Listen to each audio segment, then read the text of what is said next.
Welcome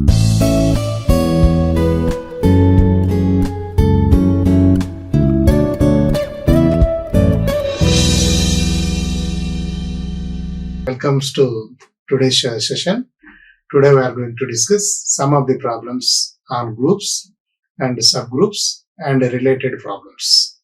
So here in the last session we discussed what is a group and some of the problems. Now we are going to continue for the last session group concept examples. So here in a group G having more than one element, if x square is equals to x, this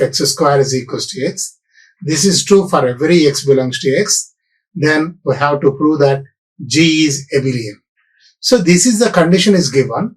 Now based on this condition, that means for every group x square is equals to x, such elements will be there. Then we have to prove that such group is an abelian group. So for that, if any element I am taking A, then definitely A square is equals to A. Then if I am taking element B belongs to G, then B square is equals to B. And similarly is a group. So A belongs to B, B belongs to B. So AB is also belongs to B.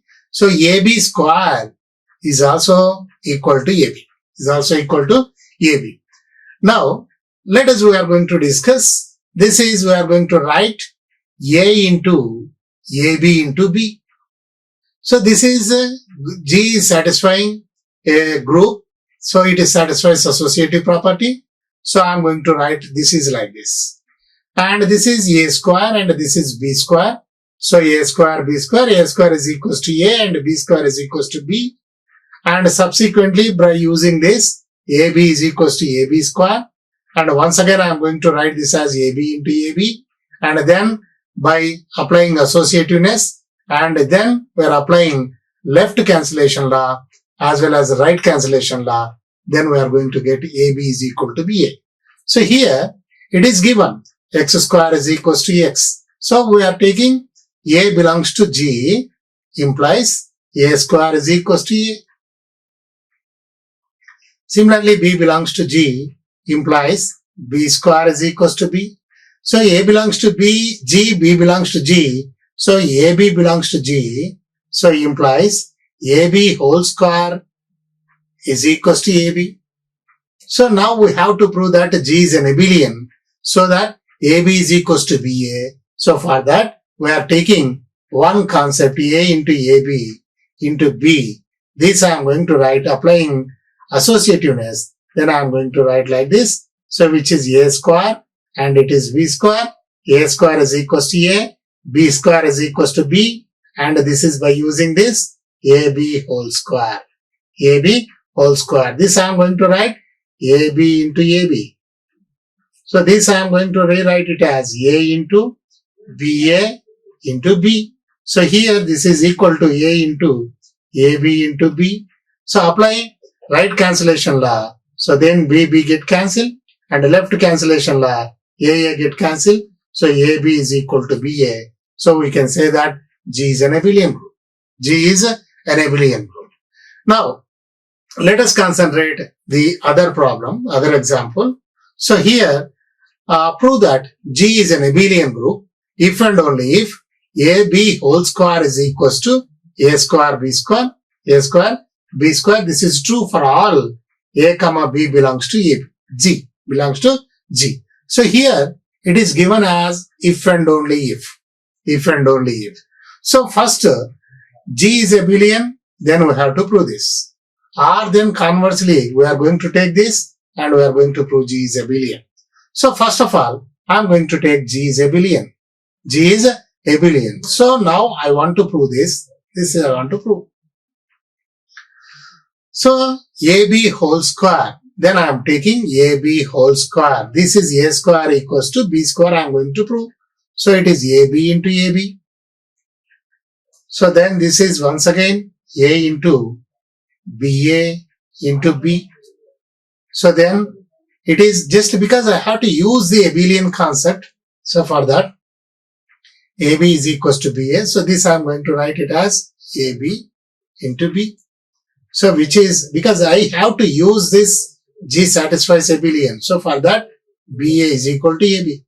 Now, applying associativeness, then I am going to write B into B. So this is A square, B square. So this is the first concept. So this is this. Then conversely, we are going to take this. We are going to take this. And we are going to prove that G is abelian. G is abelian. So whenever, if I am going to take this is, then I have to use that. I have to use that concept, and I am going to prove G is abelian. So for that, AB whole square is equals to A square, B square is given. So that I am going to write like this. AB whole square is equals to A square, B square. So this I am going to write AB into AB, then A into A, B into B. Then by applying associativeness, I am going to write it. Then apply left cancellation law as well as right cancellation law. Then I am going to get AB is equals to B. So which implies G is abelian. Which implies G is abelian. So let us go for the other example. So prove that a group G is abelian if and only if this is the condition. Same one. So suppose first we are going to consider G is abelian. Then I am going to prove this. Then I am going to prove this. So for that, so it is given A inverse B inverse is abelian means this is equals to B inverse A inverse. B is inverse A inverse, which is equals to AB whole inverse. We already proved one of the examples in the previous sessions. AB whole inverse is equals to B inverse A inverse. So for that, B inverse A inverse is equals to AB whole inverse. So now AB whole inverse is equals to B inverse A inverse B inverse. So this is obvious. And the conversely, we are taking this and we are going to prove G is abelian. G is abelian. So for that, I am going to take xy and I am going to prove it is equal to yx. And I am just taking x is any element in Z, y is any element in Z. So xy I have to take. What is xy? I can write it as xy. I can write it as x inverse, whole inverse, and y inverse, whole inverse. And this is because x is there in G. Definitely x inverse is also there in Z because in G is a group. So now I have to use this. AB whole inverse is equals to A inverse as well as B inverse. A is inverse as well as B inverse. So this I am going to write x inverse, y inverse, whole inverse. This is A, B. Whole inverse is equals to A inverse as well as B inverse. So this is A as well as this is B. This is B. Now this I am going to write it as, this is once again AB whole inverse. So B inverse, A inverse. So Y inverse, whole inverse, and X inverse, whole inverse, which is equals to Y, and this is equals to X. So we can say that this is the abelian group. So first we have to consider G is an abelian group, and we have to prove this is the concept. And next, conversely, we are going to take this is a considering, and we are going to prove G is an abelian group. Now let us another example. See here, yes, is a set is given. Is a set is given. See here the binary operation star will be there, and here some entries are there in that table, and some entries are not there in the table. So here A star A is equal to A star B is equal to B, A star C equal to C, A star D equal to D. Like that it will be there. So C star A, this we have to find out what is that, and this we have to C star B we have to find out, C star D we have to find out, next D star B we have to find out. So we are going to find out the blanks. So for that, so first C star A, C star A, C star A, this we have to find out.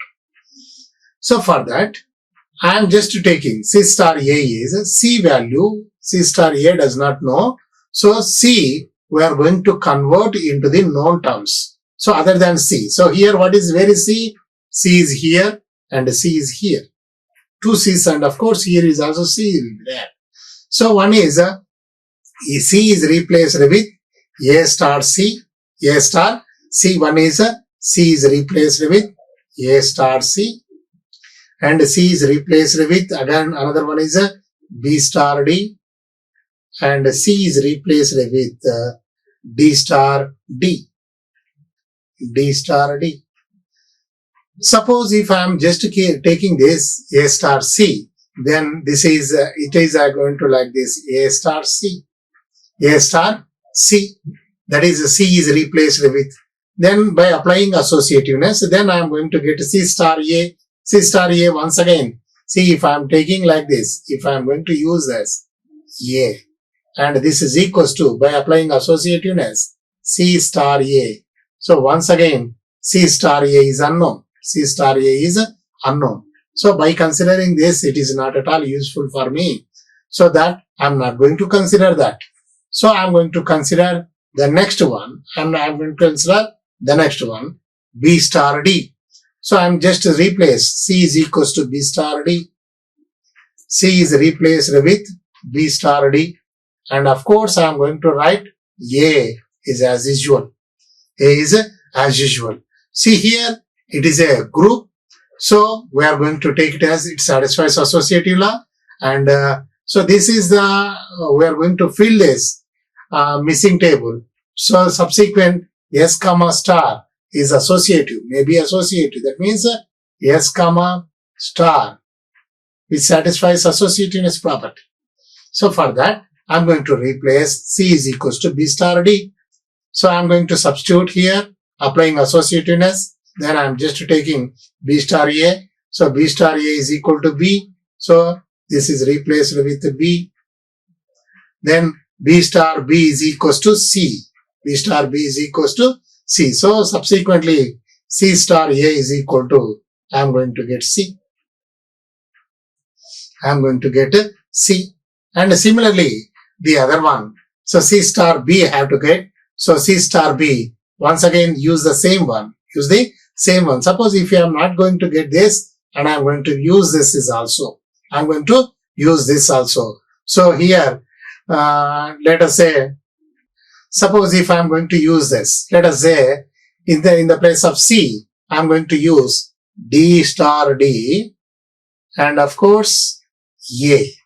This I am going to write D star A. So this I am going to get D star A is equals to D. What about D star D is equals to C? This is and this is both are same. Both are same. So either we can use which is feasible to get the solution, that we are going to use. Suppose if I am taking this one, it is not possible for me to get the solution. For that I took this, as well as I took some cases this. If it is not feasible, I am going to convert this sometimes. Okay. So now let us say C star, next C star B I have to calculate. So C star B is equals to, once again, C is replaced with B star B. So once again, as usual process. So applying associativeness, B star B. So B star B is equals to C. So it is replaced with C. Then B star C is equals to, B star C is equals to D. So this is replaced with D. This is replaced with D. And similarly, the next one also I am going to consider C star D. So C is once again replaced with the same way as usual. This is the way that we are going to consider C, and the next associativeness is applied. So B star D is equal to A. So BA is equals to B. So like this we have to calculate. Now D star B, where is the D? I am going to get D, where it is, D is here and D is here, and of course D is only these two. So I am just taking B star. See, if I am taking this, sometimes if it is not feasible to get the solution, so in such a case we are going to take the other one. So D star B. So D is nothing but just we are going to consider this B star C. So I am just to replace it as B star C. And of course this is same. So this is D is replaced with this. B will be the same. Applying associativeness. Once again I am going to get this. And next we have to find out This is the solution. So this is the way that we are going to calculate. In the first beginning values I am going to get, and sometimes the beginning values, if I am applying all possible combinations, even though we are unable to get, in such a situation, we are going to change this value. So suppose, let us consider the second table, A star D, this is empty. So I have to calculate that entry. So A star D. So A is, what is A is? I am taking A, if I am taking it is useless. So A star D, A I am going to get, one is A star A, and another one is, where is A, another A? See here, C star B. A, how I am going to get? C star B. So then I am going to get for this one A, and for this A I am getting from the table. So now if I substituted here the first one, A star A, and of course D, if I am taking, once again by applying associativeness, A star D I am getting. A star D which is unknown. So I am not going to use that. I am going to use the second one. So C star B. So that is going to be replaced with A. C star B will be there, and applying associativeness, then I am going to get, so just applying associativeness. So I am going to take B star D. B star D is equals to C. So C star C is equals to, then I am going to get D. See here, the second one I am going to change. See here, C. So C is replaced with. Anyway, we can change either first one or second one, whether we are going to get a feasible solution or not. For that, we have to do that. So here, C is replaced with B. C is replaced with C star A I can replace, or BD I can replace. So BD I can take, and I am going to find out the solutions in this order. So this is the way that we are going to calculate. This is true for even it is a semi-group, and even it is a monoid, and even it is a group. For all the cases, S is a group or S is a associative. That means a semi-group or monoid. Then the same principle is going to be used to find out the missing numbers. Now the another concept is a subgroup. What is a subgroup? So whenever we are going to consider G is a group, and G is a group under the binary operation star, and we are going to consider H is a subset of G, and is said to be a subgroup, and this is itself a group. The subset is satisfying all the group conditions under the binary operation star. Then we can say that H comma star is itself a subgroup. Okay. So this is the subgroup is nothing but the same thing. It's also a group. Only thing is we are going to consider a subset from the given group. Suppose if I am going to consider this as, already we know this is a multiplication table. Let us say W4 is, I am just taking 1 minus 1 I minus I. So under the multiplication, that means W4 comma star into is a group. Then I am just taking one subset. H is nothing but, let us consider, we have to take 1 comma minus 1, which is subset of G, 1 comma minus 1. So now H comma into the subset, say under the binary operation, same binary operation, into our multiplication, which is also a group. That means if I am taking two elements, the product is equals to minus 1, which is closed. And if I am taking the three elements, let us say 1 minus 1, 1, then it satisfies associativeness. And what is the multiplicative identity? Multiplicative identity is 1 is there.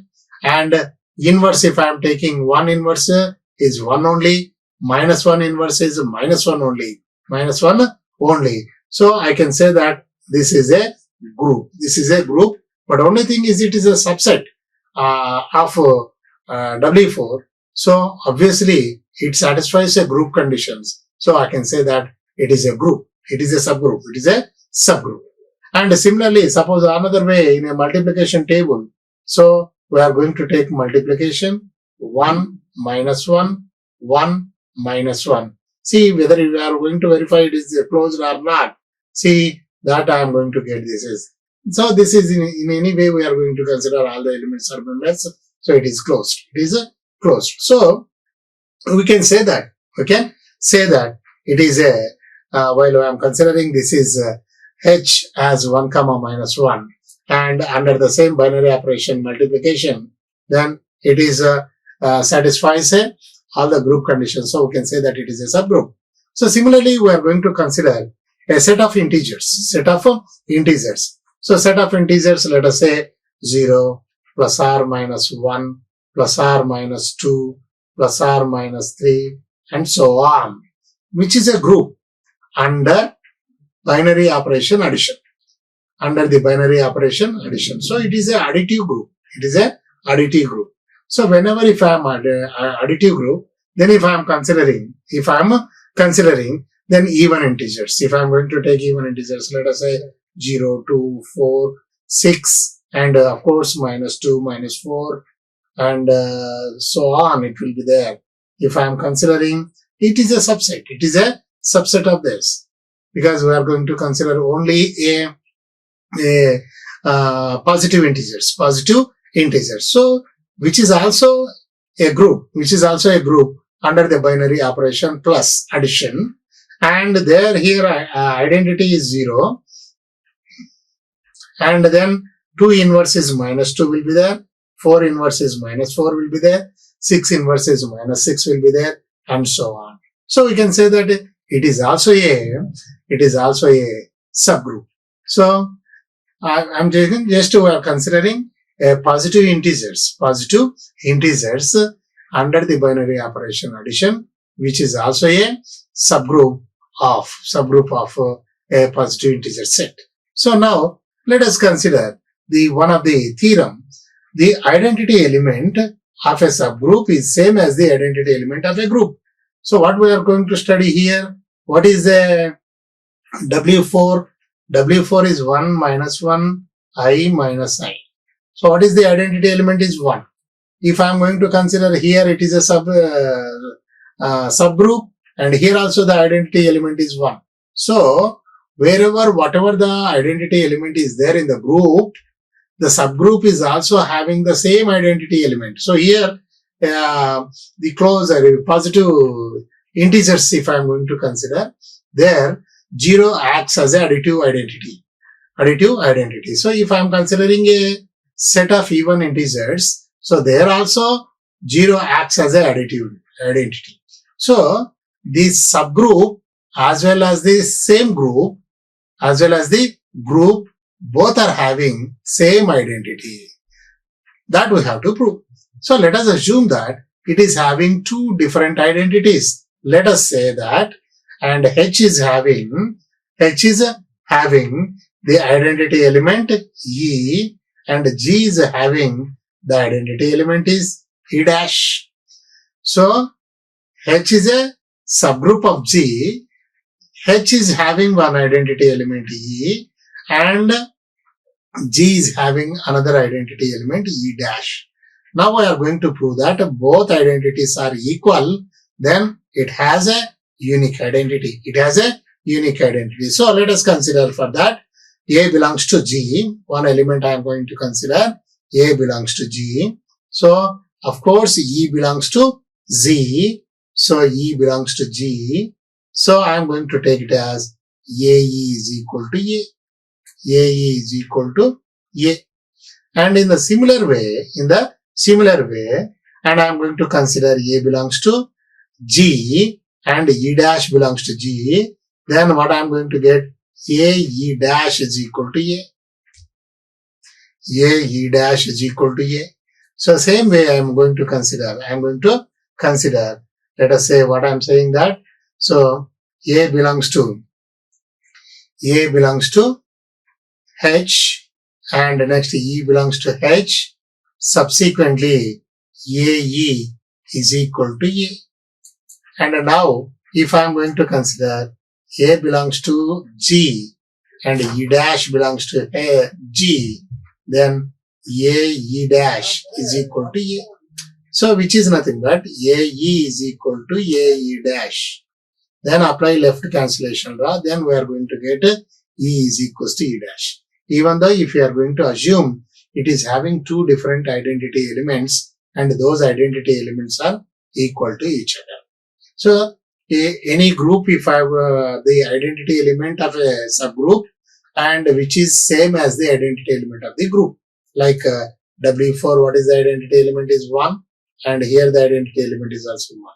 Here what is the identity element in the integer set, additive integer set, additive group. So 0 is the identity element which is also a member in the even integers.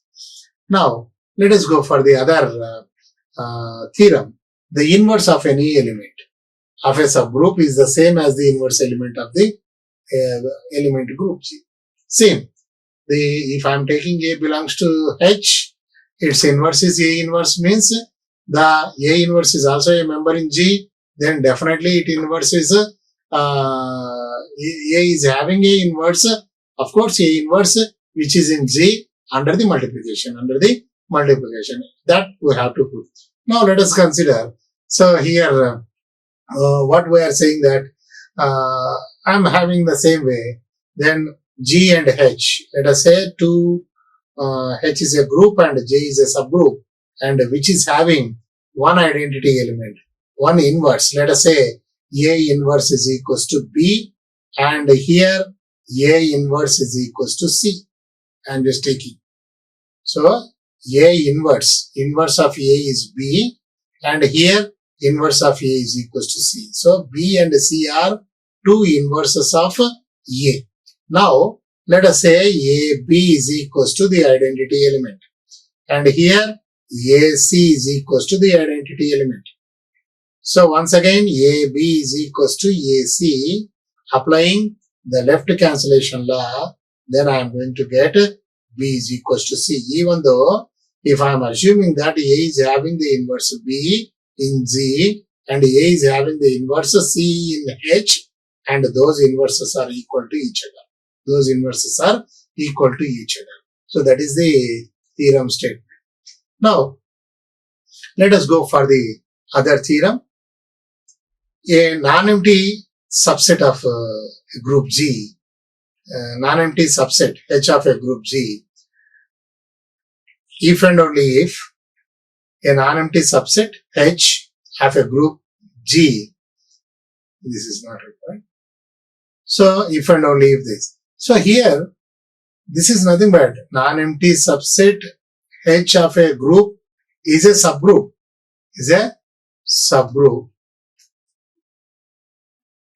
Of G. If and only if A belongs to H, B belongs to H, and implies this. And so here the two conditions will be there. One is H is a subgroup of G. Then we have to prove this. And next, another converse case, we are going to take these two concepts and we are going to prove H is a subgroup. So first of all, we are going to consider H is a subgroup. So if I am just taking H is a subgroup, then we have to prove this. H is a subgroup means automatically it satisfies the group conditions. So one is closed. This is nothing but a closure. It's nothing but a closed. So A belongs to H, B belongs to H, so AB belongs to H. It is closed. The result is obvious. So now it is also H is group conditions are satisfied. Every element is having its own inverse. So if I am taking A belongs to H, A inverse is also belongs to H, because H is a group. H is a subgroup, of course. Subgroup means it is also a group. So whenever if I am going to consider this, these two results are obvious. Then I'm going to consider in a converse case. That is, we are going to take these two concepts and we are going to prove. We are going to take these two concepts and we are going to prove that H is a subgroup. H is a subgroup. Means it's a group. It's a group. So it's already given. It's already given. One is it is closed is there. It is satisfies this as well as the inverse. Closed and inverse are exist. Closed and inverse are exist. Then we have to prove it is having the identity element. So it is already given. It is already given. So if A belongs to H, A inverse is belongs to H, because it is given the condition. Because it is given the condition. And every element is having its own inverse. So automatically both are there in the H. So subsequently it is also a closed. Any two elements, if I am considering this, then obviously A inverse also belongs to H. So I am going to get E belongs to H. E belongs to H. So it is having the identity element. It is having the identity element. Of course, it is having the identity element. Then there is every element is having its inverse. It is given. Closed is also given. And then automatically it is having the identity element. So we can say that it is a group. So it is a subset, means it is a subgroup. It is a subgroup. Now let us go for the another theorem. If A belongs to G, B belongs to H, B belongs to H, A, B inverse belongs to H.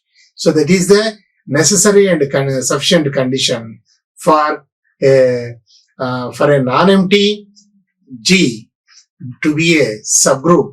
So which is this? This is nothing but we are going to say that if that we are going to consider one is H is a subgroup I am going to take, and we are going to prove this.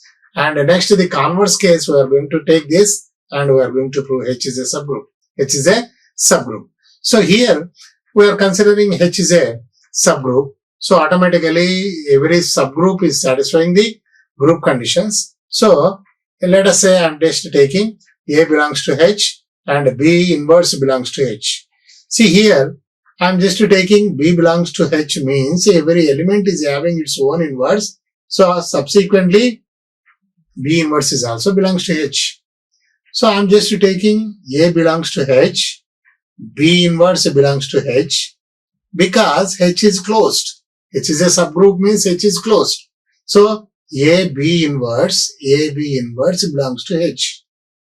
So this is this. A, B inverse belongs to H. So whenever H is a subgroup, then this results we can easily prove this, because any element because H is a group, so it is having its any element if I am considering its inverse also exists. So B belongs to H, so B inverse is also belongs to H. So I am taking another element, A belongs to H, B inverse also belongs to H, then it is closed. It is closed. So AB inverse is also a member in this. So that condition is satisfied. Now the converse case. Now we are going to take this. We are going to take this and we are going to prove this. H is a subgroup. H is a subgroup of G. H is a subgroup of G.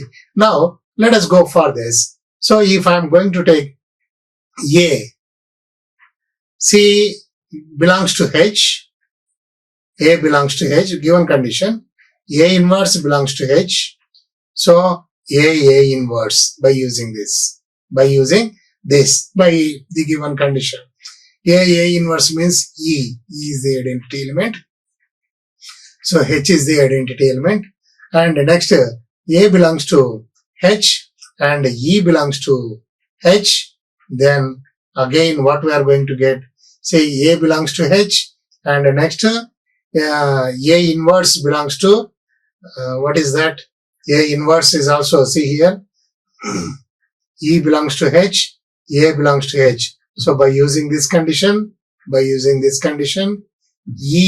A inverse is also belongs to H. Subsequently, A inverse is also belongs to H. So we can say that every element is having its inverse. Here it is having the identity element. Now we are just we are going to prove that the closure axiom. So here A, B inverse is member, A belongs to N, and then I'm going to take, so we are going to apply this condition, that is AB whole inverse, AB whole inverse. See, A, B belongs to H if I am taking, then AB inverse belongs to H. This is, they are given. Now we are going to prove that it is, H is a subgroup. So for that, first of all, we are going to consider it as A belongs to H, then A inverse belongs to H, then A inverse belongs to H, then this is simply I am not taking A inverse belongs to H, then which is nothing but E belongs to H. So which is having the identity element. So now E belongs to H, then A belongs to H, then what I am going to say, A inverse belongs to H. So implies A inverse belongs to H. So an element is having its inverse. Then A belongs to H, then A inverse belongs to H. Apply the same condition repeatedly. So instead of A inverse, I am just taking B inverse. Let us take another one.